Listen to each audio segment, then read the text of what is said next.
Muy buenas tardes, amigos. Este es el programa Diálogos del Montonero.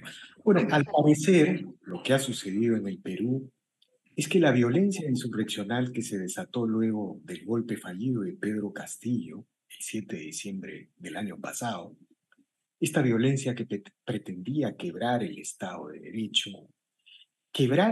Derecho para desencadenar una asamblea constituyente, de una u otra manera ha sido derrotada en términos generales y el día de hoy, por decirlo de alguna manera, se focaliza un poco en la región del Altiplano, la frontera con Bolivia.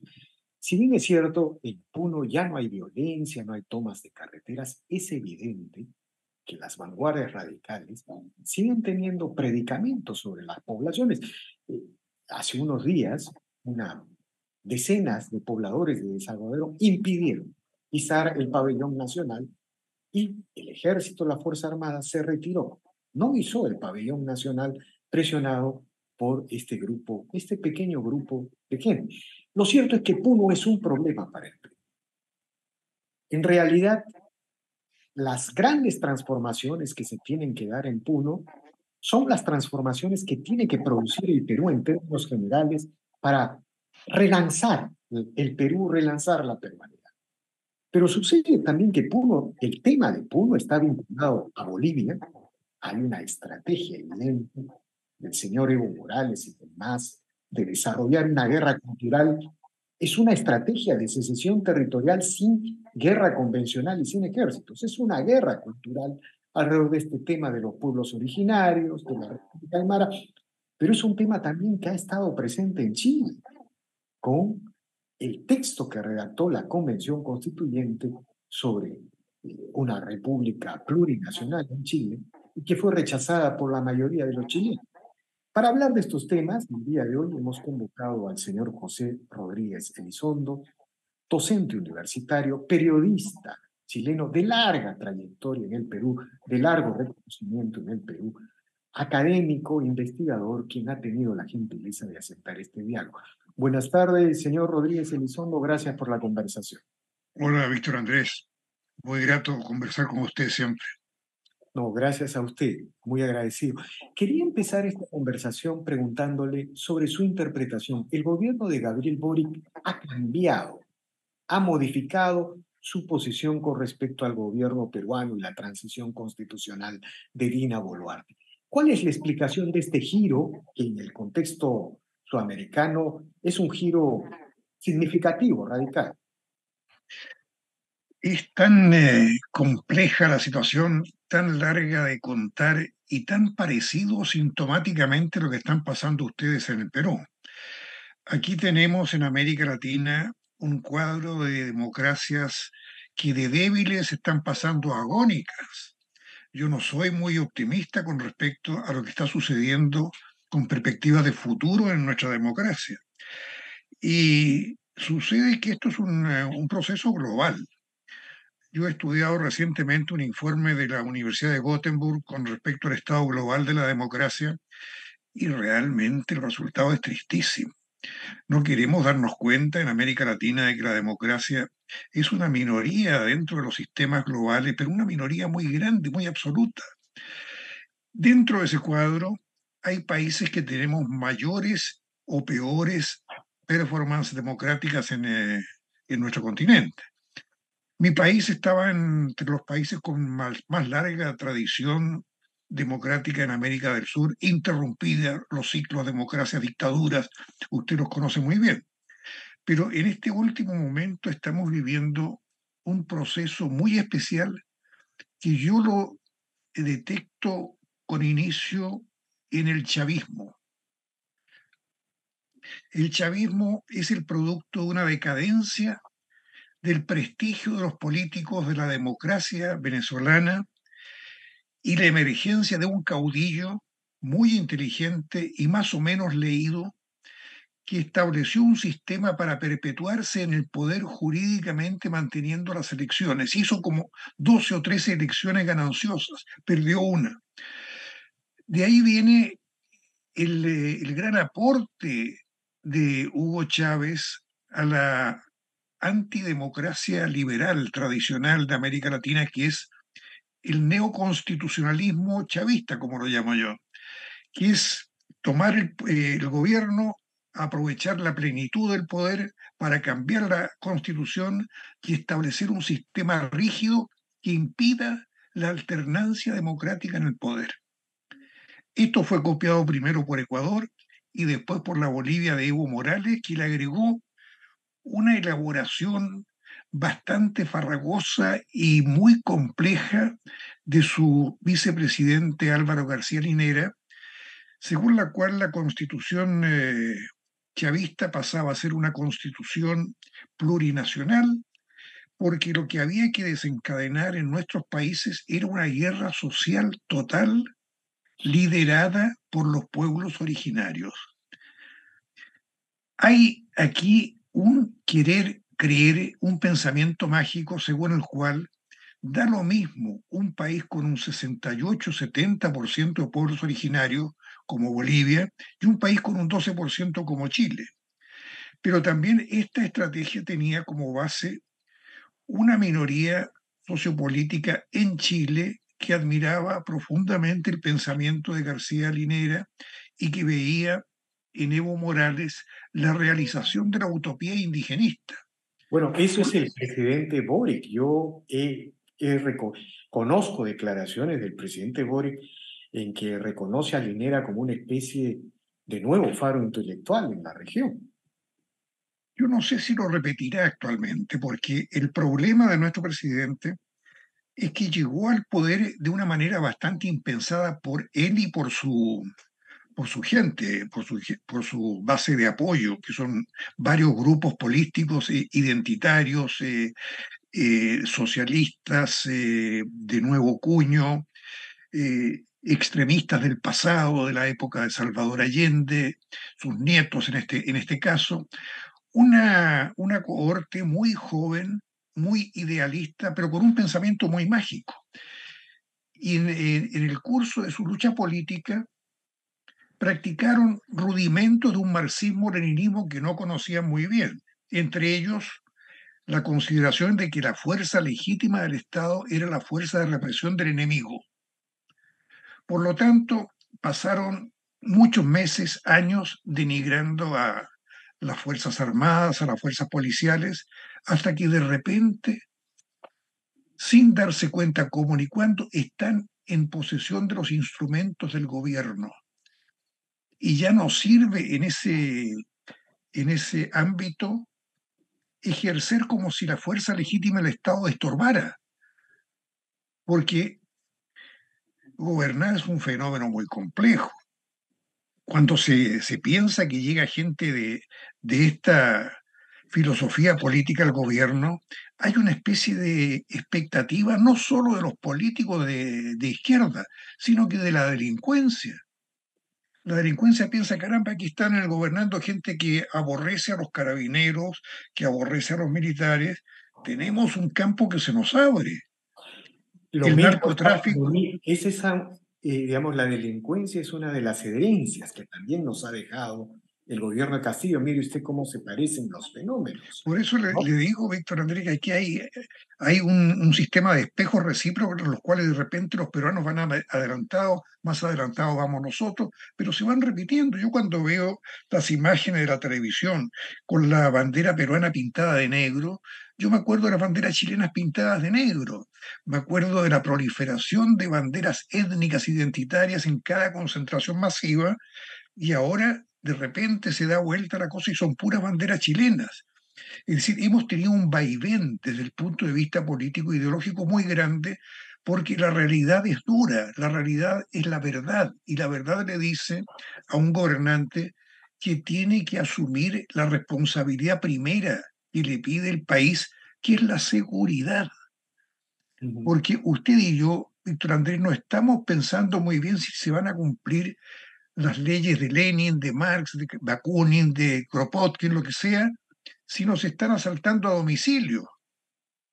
Y lo que sucede en nuestros países en estos momentos es que la delincuencia desatada, alimentada por el narcotráfico en un reciclamiento realmente espectacular, ha provocado una reacción muy grande de la gente. Hoy día, si se hace una encuesta, las Fuerzas Armadas y Carabineros están en el tope de la aceptación del público y los partidos políticos en el 2%. O sea, Impresionante. hay un decalaje del 70 y tantos por ciento al 2% que da vuelta completamente la ideología, el pensamiento mágico que se traía a cuestas.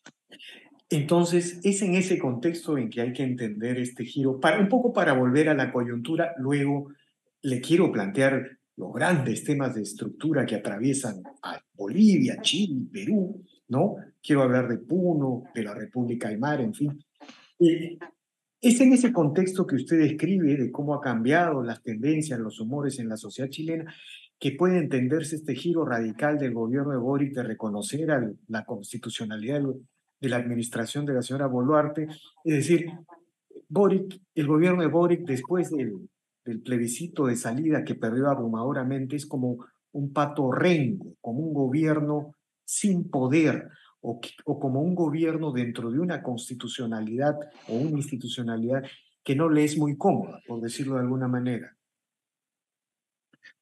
Nuestro presidente Víctor Andrés está viendo la realidad y al mismo tiempo está con fuertes problemas internos. Aquí en Chile hablamos con mucha naturalidad de las dos almas del gobierno. El beneficio, porque yo quiero que le vaya bien al presidente Boris, porque así le va bien al país.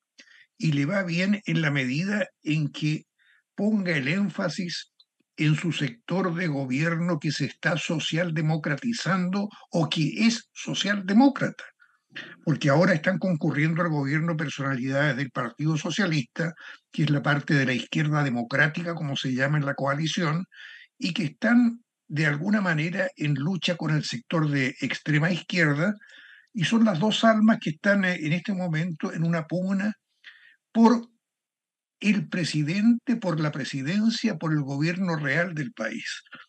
Por lo tanto, yo confío en que estos exabruptos que se han producido en la política interna y externa de Chile se van a ir solucionando. No es un vuelco espectacular como pareciera desde lejos, es un vuelco progresivo. Como decía Lenin, de repente es un paso adelante y dos pasos atrás, ¿no? Pero la tendencia es a la cordura. No estoy feliz con lo lento que es el proceso, pero esta tendencia a la cordura se refleja, entre otras cosas, en la posición frente al Perú. Yo conozco bastante al Perú, quiero mucho a los peruanos, tengo parientes políticos en el Perú, por lo tanto, sufrí mucho cuando nuestro presidente, en este marco de los políticos, de los dirigentes de la ex ALBA o de la ALBA actual, no sé si se mantiene muy bien la ALBA, esta izquierda un poco ideologizada e impreparada con el nuevo presidente de Colombia, con la pugna interna del MAS boliviano, con el kirchnerismo que ya realmente está en un estado un poco deplorable, forman una masa de presión muy grande y en ese contexto, en un evento internacional, nuestro presidente cometió lo que a mi juicio fue una posición geopolítica, política y éticamente suicida, orientar el rumbo de la presidenta del Perú. Yo sé que la actual presidenta del Perú está en conflictos internos, que ella llegó representando no solo una minoría original como vicepresidenta, sino que un reemplazo eh, más o menos catastrófico con el intento de golpe de Estado del presidente. Por lo tanto, si alguien lo tiene difícil en el manejo de un país, es una persona como Dina Boluarte que ha llegado en estas condiciones a la presidencia. Pero Perú, que tiene problemas reales, conflictos o controversias geopolíticas, geográficas, marítimas con Argentina, que no tiene relaciones diplomáticas con Bolivia y que tenía una correcta relación con el Perú, de repente yo dije, caramba, el dicho rioplatense, éramos 12 y parió la abuela. Ahora nosotros nos compramos un pleito con el Perú. Afortunadamente, eso duró muy poco tiempo, Víctor Andrés. La cordura se impuso. con este sistema de un paso adelante, dos atrás y de repente tres adelante. Entonces ahora está muy claro que tenemos un canciller con mucha experiencia, que ha tenido décadas de conocimiento de la política exterior, que conoce perfectamente el sistema y ya en una emisión televisiva lo dijo claramente. De acuerdo. Ahora, quiero plantearle ya el tema general y además me parece que usted ha investigado mucho sobre el tema, ¿no? Y se siente cómodo analizando este aspecto. Este tema del pueblo originario, que, digamos, de alguna manera los sectores democráticos de América Latina todavía no internalizan cuán importante, cuán grave o cuán definitorio es para el futuro de las repúblicas que han surgido aquí en esta zona de Sudamérica luego del fin de la corona española, ¿no? Mire, esta teoría de los pueblos originarios ya atravesó Bolivia, ya atravesó Ecuador, ya atravesó Chile. Ustedes acaban de rechazar una constitución que quebraba la unidad, el Estado unitario, el histórico proceso de unidad del Estado chileno. Bueno, ya quebró gran parte, atravesó el Perú. Ahí está el golpe fallido de Pedro Castillo.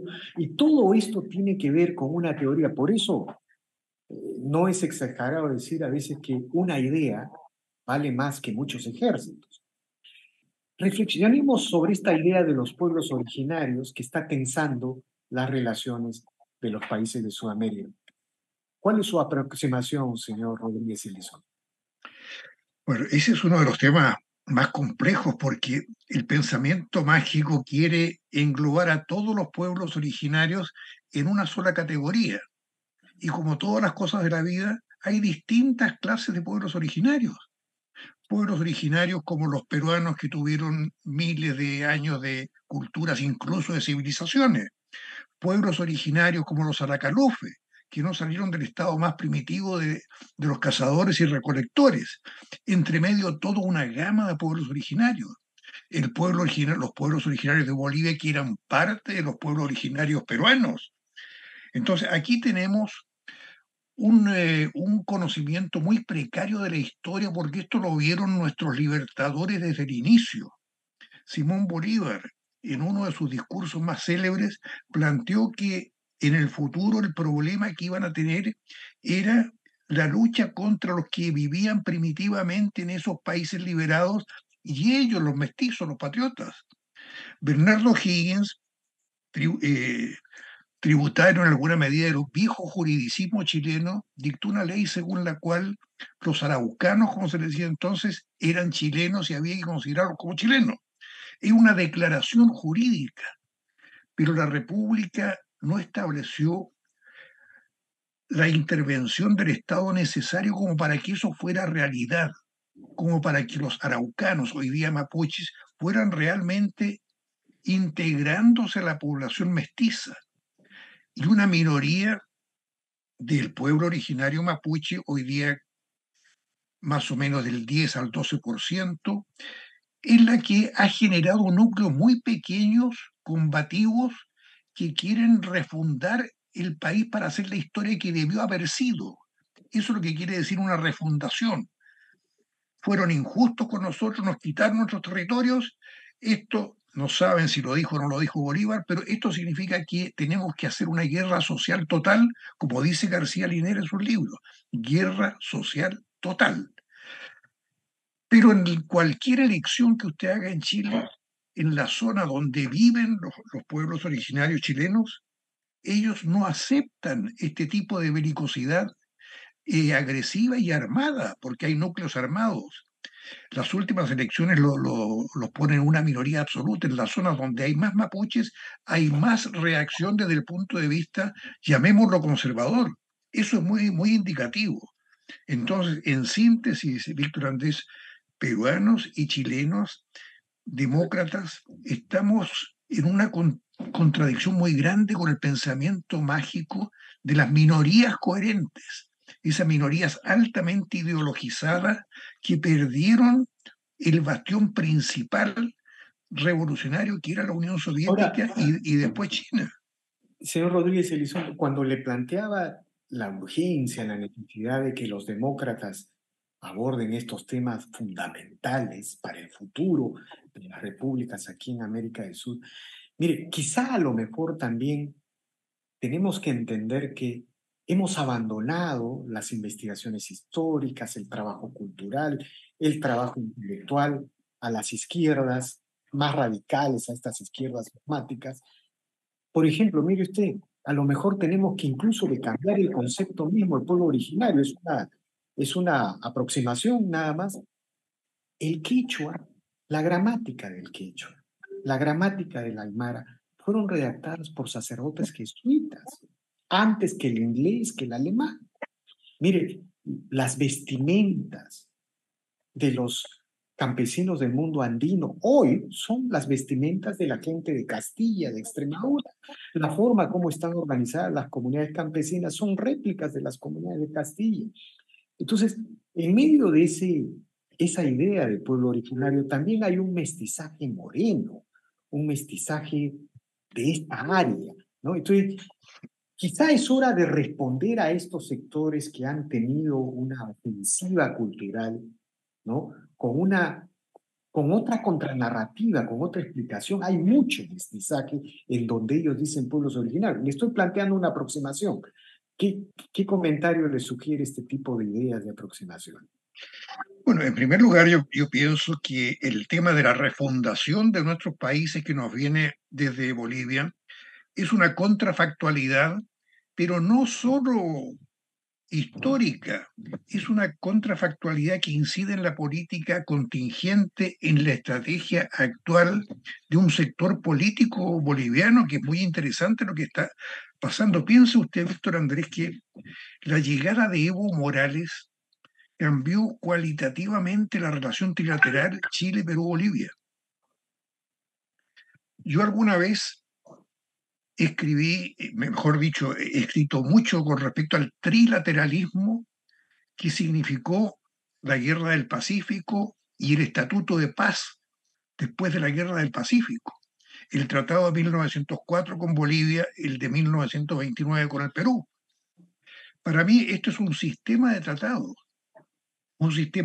que tiene su clave en el protocolo complementario del Tratado Chileno-Peruano del 29, según el cual Chile devolvió Tacna al Perú, retuvo Arica y estableció una cláusula según la cual ni un trozo de Tacna ni un trozo de Arica podían ser cedidos a una tercera potencia sin previo acuerdo entre chilenos y peruanos.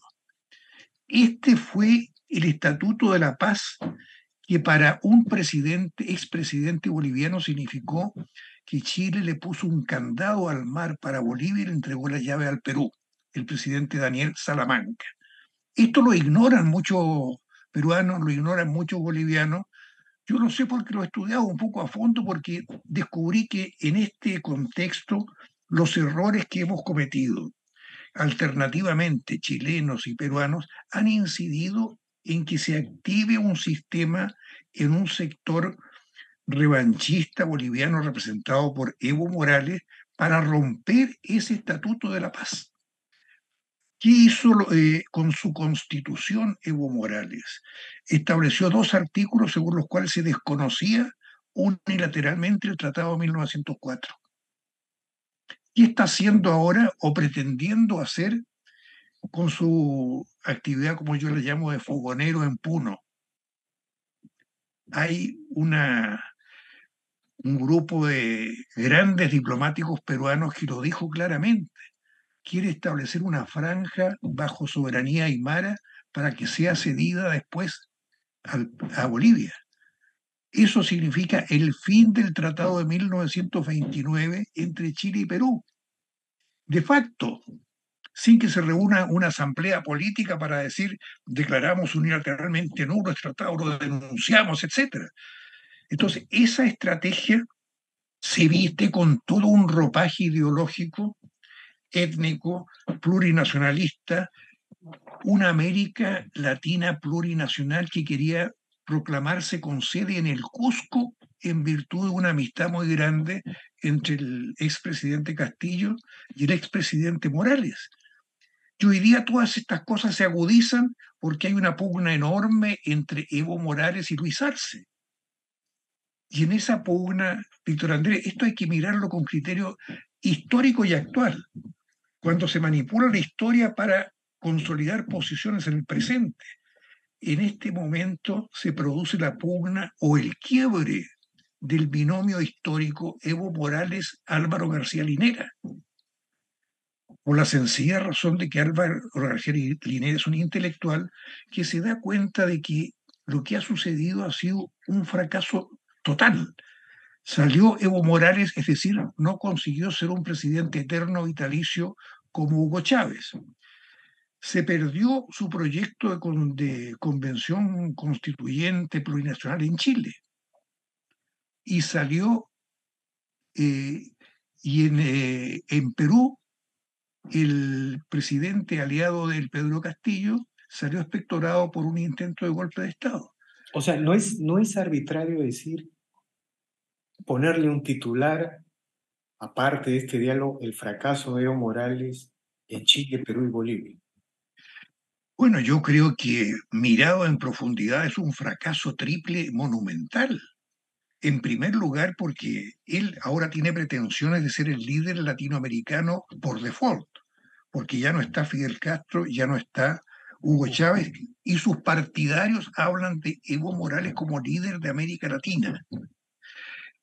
En la época en que el binomio de Evo Morales funcionaba bien con Álvaro García Linera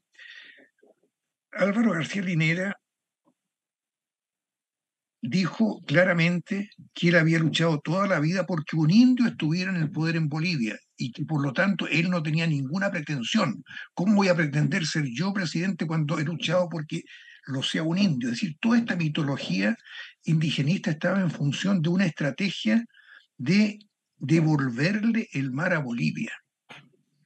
Esto nos vincula a los tres países, porque usted sabe perfectamente, Víctor Andrés, que la reivindicación marítima boliviana no pasa por Tarija, pasa por Arica. La historia dice que desde que se creó Bolivia en 1825, hubo el empeño político diplomático más grande con Bolívar a través de Sucre para que Arica fuera cedida soberanamente, incluso por canje territorial, o sea, territorios del Alto Perú que volvían al Perú y Perú que cedía la soberanía de Arica. Hubo hasta una guerra. Por lo tanto, este recuperacionismo que se esgrime sobre la base de que Chile le arrebató una cualidad esencial a Bolivia, es un metalenguaje para decir, no, nosotros queremos Arica por las buenas o por las malas, y esto de Puno tiene mucho que ver con eso. O sea, no nos podemos engolosinar en los tratados jurídicos, en una especie de pensamiento mágico, ideologismos, porque tras esos ideologismos hay una estrategia en marcha. Y esa estrategia en marcha ahora ha tenido un impacto muy grande en el choque entre el gran teórico de esa estrategia y el carismático líder que la estaba llevando a cabo. Y Evo Morales, después de este triple fracaso que yo le he mencionado, ha sido declarado persona non grata por ustedes, por los peruanos, porque saben lo que está haciendo en Puno, saben cómo ha actuado, cómo ha intervenido de una manera bastante tosca en la política peruana. Yo escribí el domingo pasado en La República un artículo que se llamaba Historia de dos binomios, donde cuento que el mayor fracaso de esta política de Evo Morales fue ignorar el etos nacional de nosotros, los chilenos, y la tradición histórica virreinal incásica de los peruanos. O sea, ha creído que era necesario una guerra social total para hacer efectiva esta estrategia. O sea, piensa usted lo increíble que resulta que hoy día se esté tratando de recuperar Arica poniendo en el tapete la geopolítica de Simón Bolívar. Es decir, nosotros todavía No tenemos historia. La historia es parte de la política actual de un líder político boliviano que quiere intervenir en nuestros dos países. Bueno, esto realmente, Víctor Andrés, desde el punto de vista de mis estudios, es bastante sensacional porque yo he conversado con bolivianos de la mayor cultura. El primero lo conocí en Perú, a Walter Montenegro, un diplomático de excepción, autor de un libro señero desde el punto de vista de esto que estamos conversando. El país de las oportunidades perdidas se llama, que recién ha salido una nueva edición en Bolivia porque se está pensando que el pensamiento de ese tipo de bolivianos es el pensamiento más importante. He conversado, fui muy amigo de el canciller de Rodríguez Belcé, de Armando Loaiza. Eh, He conversado, he tenido intercambios con el presidente Carlos Mesa con respecto a este tema de la trilateralidad. Él me aceptó en algún momento de que efectivamente los bolivianos hemos descuidado el interés nacional del Perú en el tema conflictivo con Chile, del enclaustramiento. Por lo tanto, existe una gran masa de políticos inteligentes, de intelectuales activos en Bolivia, que están un poco amargados por este impacto hegemónico De acuerdo. de un líder carismático que no habría paso a la alternancia en el poder democrático. Eso hay que tenerlo en cuenta. De acuerdo, don José Rodríguez Elizondo. Bueno, interesante esta aproximación que agrega pues una lectura geopolítica, cultural, de las crisis políticas de estos tres países unidos por la historia, ¿no? Yo le agradezco infinitamente por estas reflexiones, ¿no?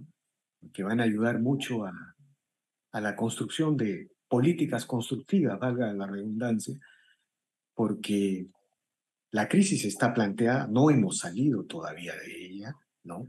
Va a demorar tiempo, años, salir de esta crisis, pero son estas reflexiones las que ayudan a encontrar caminos. Le agradezco mucho, don José Rodríguez Elizondo, por esta declaración.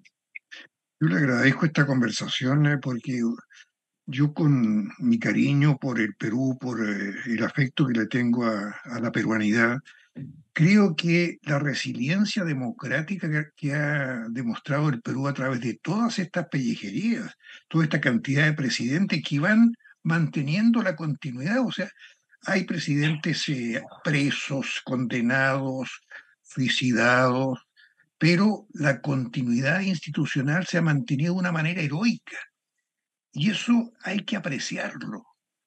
Uno no puede pensar que por la contingencia penosa en que ha llegado la presidenta Boluarte al Palacio Pizarro, vamos a darle rumbos, a señalarle rumbo. Yo creo que eso es una cosa que afortunadamente la hemos solucionado. De acuerdo. Y yo como estudioso, como admirador de la cultura peruana, yo espero que nos vaya lo mejor posible porque, como me dijo una vez el sabio diplomático peruano Juan Miguel Bácula, los peruanos con los que mejor podemos tener un relacionamiento es con ustedes, los chilenos. Así es. Bueno, le agradezco mucho, señor Rodríguez Elizondo, y seguiremos hablando más adelante, como siempre solemos hacerlo. Muy Con mucho agradecido. gusto, pues, Víctor Andrés. Hasta luego. Bien, amigos, esta ha sido una nueva edición de Diálogos del Montonero. Regresamos en la siguiente edición. Gracias.